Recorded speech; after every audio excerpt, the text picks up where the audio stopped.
শিলং থেকে প্রেসক্রিপশন এনে বাংলাদেশে বাস্তবায়ন করবেন, আর বাংলাদেশের রক্ত দেওয়ার জনতা বসে বসে আঙ্গুল চুষবে। আমরা সন্দেহ করছি আপনি এই সরকারে বসে কোন দেশের এজেন্ডা বাস্তবায়ন করছেন। এখন আর বিপ্লব হওয়ার জন্য বছরের পর বছর অপেক্ষা লাগে না, ফেসবুক থেকে বিপ্লব তৈরি হয়ে যায়। এই অধ্যাদেশ বাতিলের প্রস্তাব যে এই সংসদে করেছে, অবিলম্বে তাকে মন্ত্রিসভা থেকে পদত্যাগ করতে হবে। আপনি স্বরাষ্ট্রমন্ত্রী হয়ে সব ব্যাখ্যা দিচ্ছেন, আমরা বুঝতে পেরেছি। আমরা সন্দেহ করছি আপনি এই সরকারে বসে কোন দেশের এজেন্ডা বাস্তবায়ন করছেন। আমরা সন্দেহ হচ্ছে আপনার এই সমস্ত কর্মকাণ্ডে।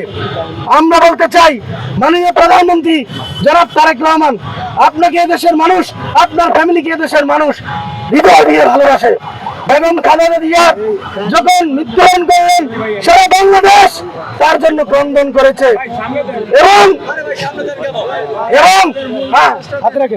এবং আপনারা জানেন, এই বেগম খালেদা জিয়া তিনি পর্যন্ত যে বিষয়গুলো সংবিধানের কথা, এই সংবিধান তিনি ওই সময় কিন্তু নষ্ট করার জন্য, বাতিল করার জন্য কথা বলেছেন।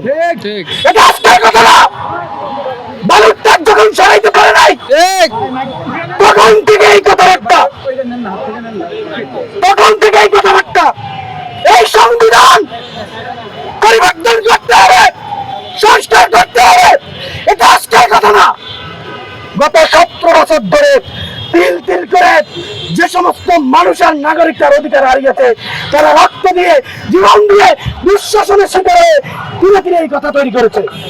আপনাকে কেউ অধিকার দেয় নাই সেই ধরনের উল্টাপাল্টা কথাবার্তা বলার এই নির্বাচিত সংসদে গিয়ে।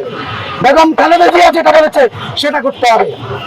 আমি তো সন্দেহ করছি যে তারেক রহমানের এই মন্ত্রিসভা এই সরকারকে বিতর্কিত করার জন্য কোন ষড়যন্ত্রকারী মন্ত্রিসভা ঢুকে পড়েছে কিনা।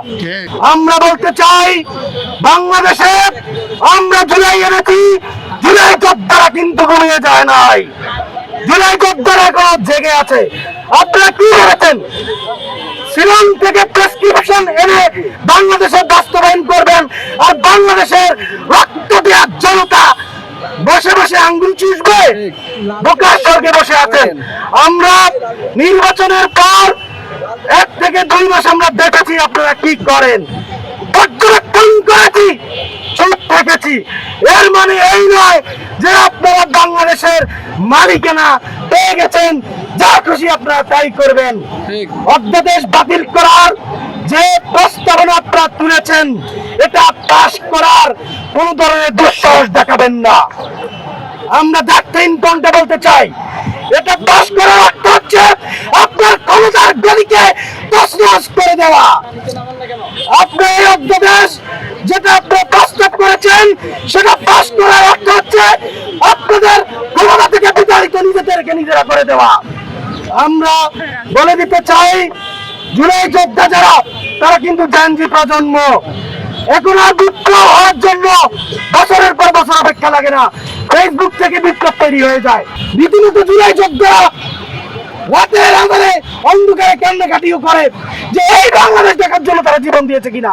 ভিডিওতে, অনলাইনে মানুষ কিন্তু প্রকৃত বিষয় উপলব্ধি করতে পারে না। মামুনুর রহমান সেটা বলেছে। আমি একই কথা বলতে চাই, জনাব তারেক রহমান, আপনি এখন পর্যন্ত জুলাইয়ের যারা বিপ্লবী, জুলাই যুদ্ধ করেছে, আপনারা জানেন এই অন্তর্বর্তীকালীন সরকারের সময় জুলাই যোদ্ধাদের তালিকা, আহতদের তালিকা নিয়ে এক পাশে এক পাক্ষিক অনেক ফাইজলামি হয়েছে। নিজেদের ভাই বোনদের কোরআন জুলাই যোদ্ধা আহত নিহত বানিয়েছে, অনেক ঘটনা ঘটেছে। আপনাদের উচিত এই জিনিসগুলো সবকিছু স্বচ্ছতা নিশ্চিত করা, কারণ জুলাই যোদ্ধা এবং আহত এই তালিকাকে কেন্দ্র করে রাষ্ট্রের কোটি কোটি টাকা কিন্তু ভাতা দেওয়া হচ্ছে। তো কাজেই এই জিনিসটা কিন্তু নিশ্চিত হচ্ছে না। এইরকম অসঙ্গতি চলতে থাকলে আপনারা কিন্তু খুব বেশি দিন ক্ষমতায় থাকতে পারবেন না।